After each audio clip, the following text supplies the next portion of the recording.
Maintenant que le compte est créé sur HubSpot CRM et connecté avec WordPress, donc on aura besoin d'abord de formulaires. Alors si vous pouvez aller sur HubSpot CRM, alors pour ce faire, si vous avez quitté la plateforme, vous pouvez juste taper app.hubspot.com. D'accord? Donc app.hubspot.com et après donc on va vous demander de vous connecter, etc. Sinon, une fois sur la plateforme, donc on accède au tableau de bord et puis on trouve une barre horizontale en haut. Pas la peine de trop parler des autres fonctionnalités, on va s'intéresser principalement à une seule fonctionnalité, une première fonctionnalité qui est l'utilisation des formulaires. Si vous avez ça en anglais, vous allez trouver ici Forms au niveau du marketing. Alors, je vais cliquer sur formulaire pour justement créer un formulaire que je vais ajouter au niveau d'une de mes pages et d'une landing page au niveau de WordPress pour que je puisse convertir des visiteurs sur mon site web en leads. Alors pour le moment, j'ai aucun formulaire créé. Je vais d'abord cliquer sur le bouton en haut pour créer un premier. Alors sur l'écran, vous avez plusieurs types. Alors vous avez d'abord les formulaires intégrés. Donc les formulaires intégrés, c'est ce que je peux intégrer par exemple dans une page web. D'accord? Vous avez aussi page autonome, c'est pour que voilà, je puisse bloquer carrément une page et le formulaire ne va pas faire partie de la page. D'accord? C'est une partie externe. Sinon, vous avez les fenêtres contextuelles. Donc, pour qu'elle puisse apparaître sous forme d'une fenêtre ou au centre de la page. Donc, ça revient en même presque. D'accord? Sinon, bannière déroulante. D'accord? Il y a plusieurs, à droite ou à gauche. Donc, au début, on va s'intéresser à ça parce que je veux créer une page, une landing page sur laquelle je vais intégrer un formulaire. Alors, je vais descendre en bas. Je pense que la création, voilà, c'est en haut à droite. Alors, je clique sur suivant. Après, donc, j'aurai une liste de templates. Donc, au début, j'ai un modèle vierge. Sinon, je peux choisir, par exemple, l'inscription. Si je mets inscription, il va me mettre ici, je pense, 3-4 informations comme le prénom, le nom de famille, l'adresse email, etc., etc. Numéro de téléphone aussi. Sinon, je descends en bas. Moi, je veux offrir un e-book à quiconque voilà, s'intéresse au e-book principalement et quiconque me laisse les informations à caractère personnel. Du coup, donc, je vais cliquer sur téléchargement e-book et comme ça, il va me créer un petit formulaire, voilà, avec l'email, le prénom, le nom de famille, et ainsi de suite. Sinon, voilà, donc je pense que c'est bon. Il y a d'autres trucs, par exemple, vous avez le format inscription à des événements. D'accord, si vous jamais vous organisez des conférences ou webinaires, donc ça revient au même, donc c'est pas très loin, d'accord?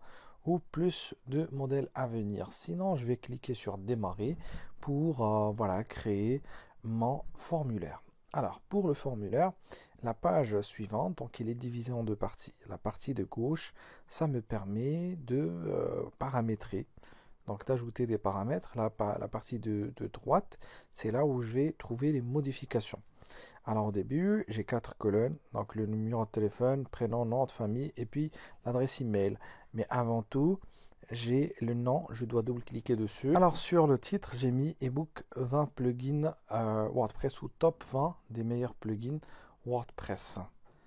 Des meilleurs plugins. Alors il est bien sûr préférable de préciser bien sûr le titre entier.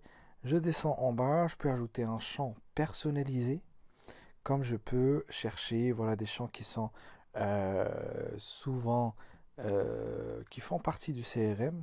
Alors sur la deuxième option, j'ai option RGPD. Alors ça c'est pour m'aider avant d'envoyer le formulaire pour que les personnes puissent lire mes conditions générales d'utilisation, d'accord, et ma politique de confidentialité. Sinon, je clique sur aucune.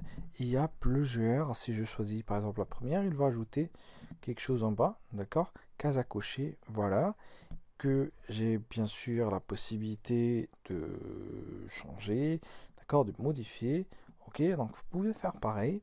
Sinon, information du contact. Alors, déjà, restons sur les RGPD. Donc, c'est super, super utile.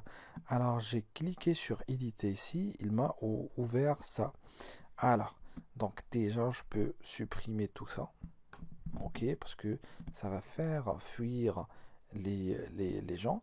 Sinon, après, si j'ai une page sur laquelle j'ai la politique de confidentialité, je vais peut-être descendre en bas pour enlever le deuxième et le troisième texte. Voilà, en cliquant dessus. Donc, tout ça, ça fait peur aux gens. Alors, tout simplement, pour rester réglo, qu'est-ce que je fais? Je viens ici et j'intègre un lien. Insérer un lien. J'accepte de recevoir des communications ou juste je garde ça comme ça. D'accord? J'accepte de recevoir d'autres communications de, du site web. Par exemple, du site web de l'organisme. D'accord? Bon, je pense que c'est suffisant. Côté droit, bien sûr, digital, vis-à-vis, bien sûr, des données à caractère personnel. Sinon, après, je peux des fois trouver que j'ai des spammers, d'accord, qui vont remplir le formulaire. Alors, pour les éviter, il y a le reCAPTCHA en bas. Donc, j'ai la possibilité ici de mettre, voilà, le reCAPTCHA. Donc, ça va empêcher donc les spammers. Sinon, en bas, si je veux ajouter d'autres champs, moi, ce qui m'intéresse et souvent, c'est bien sûr le numéro de téléphone, parce que je fais des campagnes SMS, des appels téléphoniques, des WhatsApp aussi, et le prénom, d'accord, et l'adresse email, d'accord.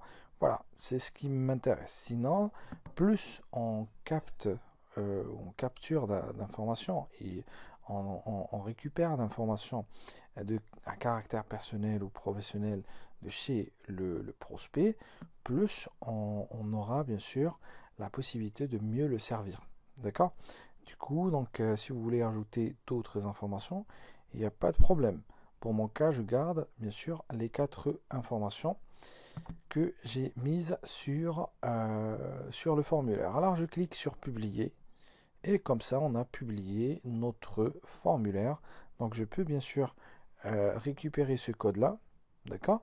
Comme je peux juste récupérer. Mais sinon, si je suis sur WordPress, pas la peine de faire tout ça. Pourquoi? Parce que je vais fermer, d'accord? Je pense que c'est déjà publié, d'accord? C'est déjà publié. Votre formulaire a été publié, donc je peux juste copier et après revenir en arrière pour trouver mon formulaire, mon premier formulaire qui est déjà là. Donc j'ai des statistiques sur les vues, etc., etc. Alors sinon, qu'est-ce que je fais après? Donc je dois vérifier si au niveau de WordPress, on arrive à atteindre mon formulaire. Donc je dois actualiser ou sinon je vais aller sur HubSpot et puis formulaire. Si je trouve la présence du... Voilà, c'est ça. Donc j'ai trouvé mon formulaire et je vais l'employer après. Je vais l'utiliser dans des landing pages. Alors sur la vidéo prochaine, nous allons voir comment l'intégrer sur une landing page. Donc merci, à la vidéo prochaine.